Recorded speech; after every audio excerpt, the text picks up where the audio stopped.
Deep in the heart of India, hidden among the rocky hills of Maharashtra, lies a place where gods and demons once walked. This place is called Ellora, and its cave temples are like a doorway to another time. Carved into the stone by hands long gone, these caves tell stories of faith, power, and the mysteries of the cosmos. The story of Ellora begins over 1,000 years ago, when kings and monks dreamed of creating something eternal. They chose a mountainside, and with hammers and chisels began to carve. But this was no ordinary temple. It was not built brick by brick. It was revealed as if the mountain itself held secrets waiting to be uncovered. The most famous of these caves is the Kailasa Temple. It is not just a building. It is a mountain turned into art. The legend says that it was made to look like Mount Kailash, the home of the god Shiva. But there is more to this story. The temple is not just a copy of a mountain. It is a map of the universe. When you stand inside the Kailasa Temple, you are standing in the center of a great cosmic design.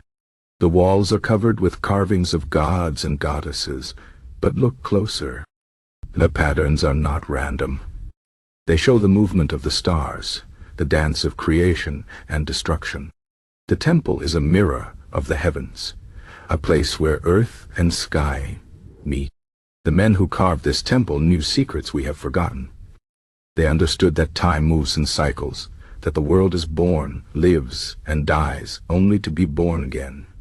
The temple's corridors are like the paths of the planets, turning and twisting in perfect order.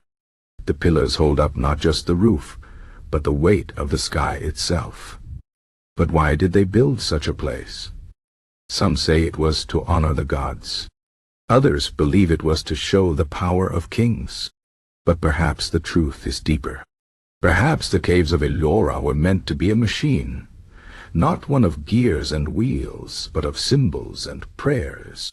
A machine to keep the world in balance, to hold back chaos. There are stories whispered among the old priests. They say that on certain nights, when the moon is right, the shadows in the caves move on their own. That the sound of drums and chants can be heard, though no one is there. That the gods still walk these halls, unseen.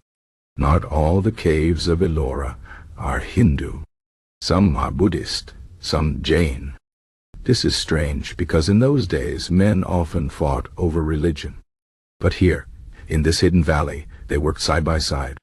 Perhaps they knew that all faiths are just different paths up the same mountain. The Buddhist caves are quiet places, full of statues of the Buddha sitting in peace. The walls tell his story, how he left his palace, how he found wisdom under a tree. But even here, the cosmos is present.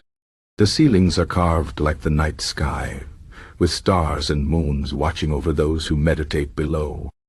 The Jain caves are smaller but no less beautiful. Here, the saints stand naked, free from all worldly things.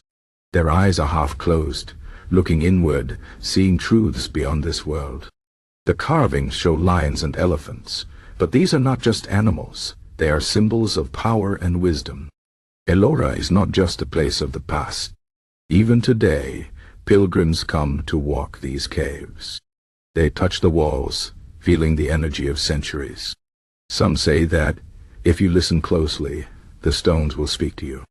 That they will tell you the old stories, the secret names of the gods. Science can explain how the caves were made.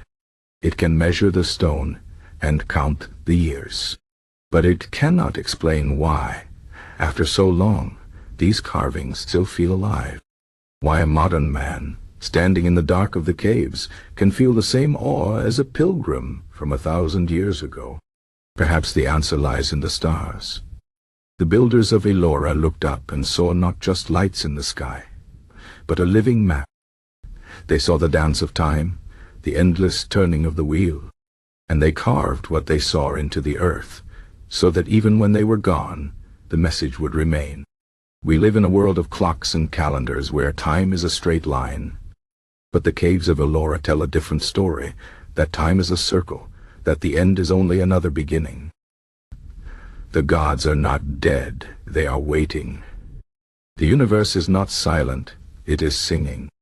And if we are very still, if we listen with more than our ears, we might hear it too.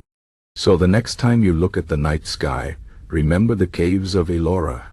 Remember that the same stars that shine above you now shone over the men who carved these temples. That the same forces that shaped their world are still at work in ours. The stone endures. The stories endure. And somewhere, in the heart of the mountain, the gods are still dreaming.